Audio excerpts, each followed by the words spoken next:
Yes, we can. Don't let free speech go up in smoke. Yes, we can. Yes, we can. Yes, we can.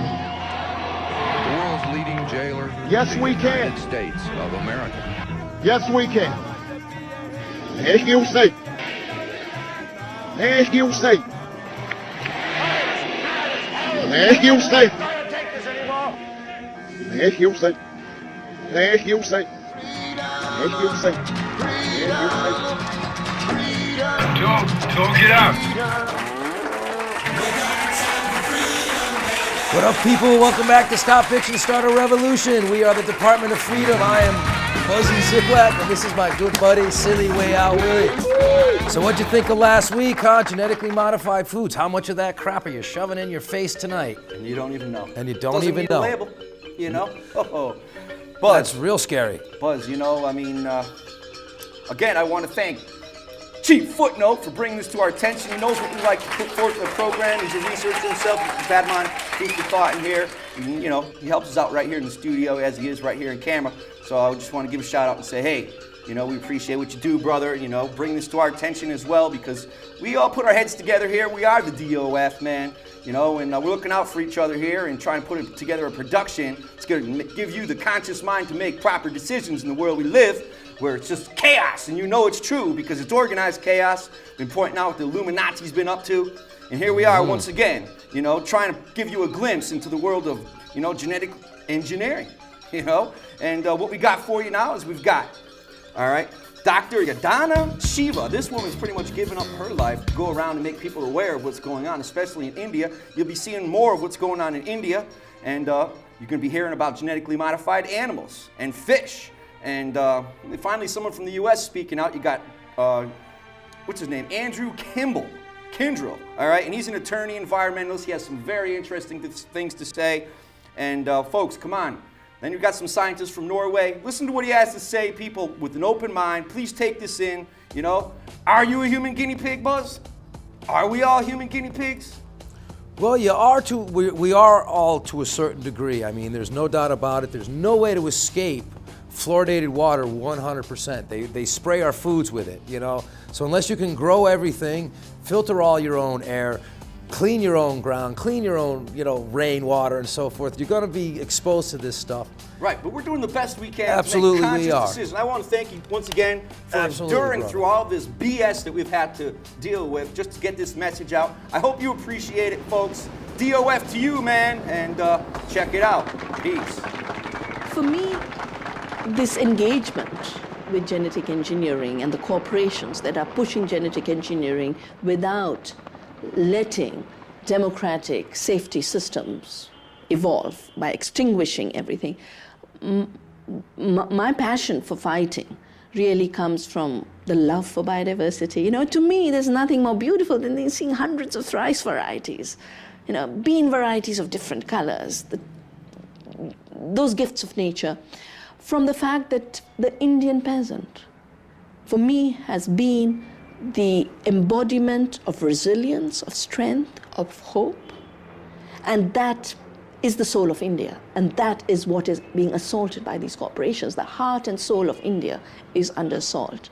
And this struggle for the seed, for the freedom of our seed, for the freedom of our farmers, is to me the same as Gandhi's struggle, his satyagrah, the fight for truth.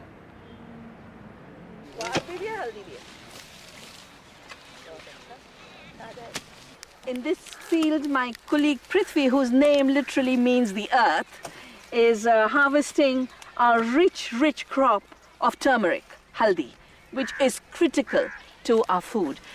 Haldi, or turmeric, is an extremely strong natural antibiotic. A few years ago, the antibiotic use of this haldi was patented. And the patent said, buy haldi in your kitchen store. You can buy the haldi in your kitchen store, but it will belong to our patent. You'll have to pay us. The reason they patented it was because antibiotics are failing. Haldi is not failing us. We use it when we have infection. We use it in our cooking so that every day it is protecting our health. It is a beautiful, beautiful Ayurvedic medicine, also a food. In Indian diet, there is no division between food and medicine. It's all one beautiful continuum. And we have other root crops here, the arbi, which we use for wonderful, wonderful vegetables. We have ginger. We have 3 varieties of the sacred basil, the tulsi. This too has been patented. We worship the tulsi in our backyard. Every home in India will have a tulsi pot. And when we worship, we say, in you I will assume the cosmos resides. And I will pay you reverence, to pay reverence to this amazing creation. We use the leaves in winter for coughs and colds. The tea from this, mint tea, is wonderful. This too has been patented. In fact, every 3rd crop in our fields, there's a patent sitting in US patent offices. But for us, this is a freedom zone. We will keep these crops free for future generations.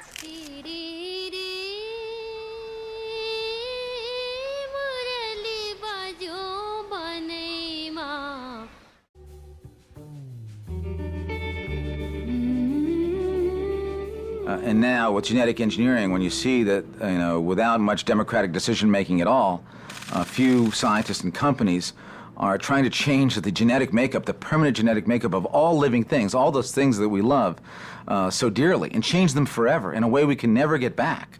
It seems to me the only thing you can do is to fight this and to say these plants, these animals deserve their genetic integrity. They are things of great beauty. They are things that were made either through divine intervention or millennia and millions of years of evolution. We have no right for profit or for research to change them fundamentally. They deserve to be loved and protected. And that's why I do what I do. As a lawyer and author, Andrew Kimbrell battles his way through all the issues raised by the new genetic technology. Kimbrell heads the Center for Food Safety in Washington, D.C., and endeavors especially to educate and provide information to consumers. I get to browbeat an employee now in front of everything. Yeah, these slides are very interesting here. Now this is an interesting slide. What you have here, in 1982, Dr. Ralph Brinster at the University of Pennsylvania said, what if I can take the gene responsible for growth in human beings and put it into a mouse? And he did just that. He actually was successful. And as you can see, the very large mouse here is the one that has successfully been engineered with human growth genes to make it huge. And you see the sibling next to it. And this made a huge furor. It was on the front page of these magazines, New York Times.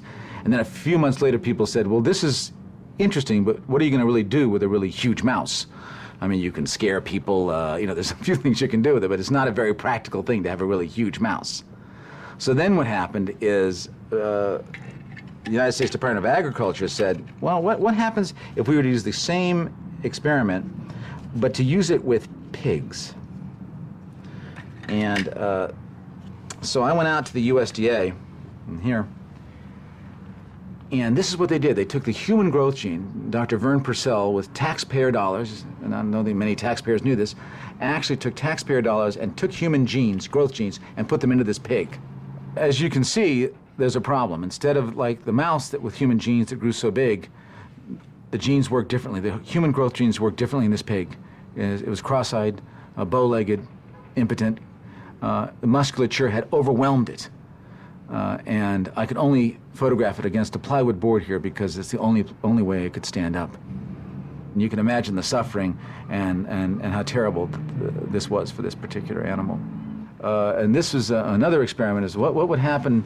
They were interested in taking the skin of a cow and seeing if they could genetically have a pig produce that skin. Apparently it'd be more beneficial for slaughtering. And so this is literally a pig that has a cow's skin. The researchers were very proud of that.